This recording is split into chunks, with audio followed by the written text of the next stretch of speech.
লগ ধৰিবলৈ অহা প্ৰেমিকাৰ লতিঘটি मैं अपने बॉयफ्रेंड के पास आई हूँ विथ म्यूचुअल रिलेशनशिप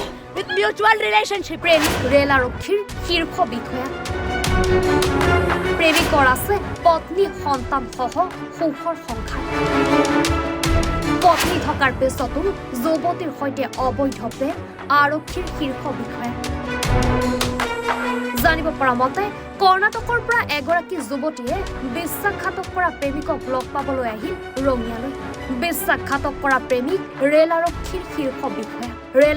শীৰ্ষ বিষয়া জিতেন্দ্ৰ কুমাৰে যুৱতীগৰাকীক প্ৰেমৰ নামত প্ৰতাৰণা কৰাৰ অভিযোগ পূৰ্বৰে পৰা বিবাহিত জিতেন্দ্ৰ কুমাৰে যুৱতীগৰাকীৰ সৈতে 3 বছৰ ধৰি ৰক্ষা কৰি আহিছিল প্ৰেমৰ সম্পৰ্ক কিন্তু হঠাতে যুৱতীগৰাকীক এৰি হুগলীৰ পৰা ৰঙিয়ালৈ বদলি হৈ আহে শীৰ্ষ বিষয়াজন সম্পূৰ্ণৰূপে যুৱতীগৰাকীৰ সৈতে যোগাযোগ বন্ধ কৰি ৰঙিয়াৰ ডিআৰএম কলনীত পত্নী সন্তানৰ সৈতে শীৰ্ষ বিষয়াগৰাকীৰ সুখৰ সংসাৰ জিতেন্দ্ৰ কুমাৰক লগ পাবলৈ যুৱতীগৰাকী আৰু পত্নীৰ বাকযুদ্ধ কোনোপধ্যেই প্ৰেমিকা যুৱতীগৰাকীক স্বামীক লগ পাবলৈ নিদিয়ে পত্নীয়ে যুৱতীগৰাকীক সহায় কৰিবলৈ অহা 2 যুৱককো আৰপিএফ লগাই মাৰপিট কৰাৰ অভিযোগ যুৱতীগৰাকীৰ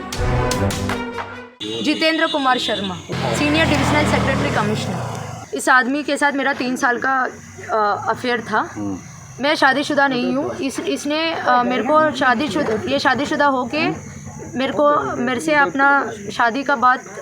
छुपाया वो होने के बाद थोड़े दिन जब मेरे को 2 वीक होने के बाद जब मुझे पता चला ये शादीशुदा है पर मेरे से नहीं पता था इसने छुपाया 2 बच्चे हैं जब मैं हटना चाहती थी तब उसने मेरे को बोला कि तू कैसे हटेगी वो सब है मेरे पास हुबली से अब चुपचाप ट्रांसफ़र लेके चला गया इसने मेरे से चीट किया है मेरे पास एफिडेविट सब लेके मेरे को बोला है कि वो शादी सब करेगा घर की আমি হাউচৰ পৰা আহিছোঁ আমি যাই থাকোঁতে দুটো আৰু এতিয়া আমি দেখা পাইছোঁ তাৰ পৰাই চাই আছে কিবা কেইটামান ল'ৰা জমা লাগি আছিল টাৰ্ণিঙত জমা লাগি থকাৰ পাছত আমি বাইকখন তাতে আগত বহিছোঁ সেইকাৰণে আকৌ ঘূৰি কিনে আহিছোঁ তাৰপাছতে মোৰ লগৰ এজন আছিলে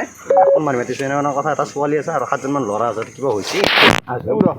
আমি অলপ পাই কিনে আগবাঢ়ি আনিব গ'লোঁ হ'বলৈ আহিছোঁ দেখা পাইছোঁ এনে আপটো আগেকে আহিছে ল'ৰাকেইজন পাছে পাছে আহি আছে আহি আমি এহেঁতি দেখা পালোঁ ফাৰ্ষ্ট আমি তাক আগবাঢ়ি আনিবলৈ যাওঁতে চাওঁ যে আৰ পি এফে ইয়াতে দুটা আৰ পি এফে ল'ৰা তাক মাৰি কেনে গাড়ীত বহি কেনে লৈ গুচি গৈছে আপুনি এহেঁতি দেখা পাইছে ক'ৰ ল'ৰা আছিল সেইটো ল'ৰাটো ক'ৰ আমি চিনি নাপাওঁ কিন্তু ইয়াৰে কভাৰ বুলি কৈছে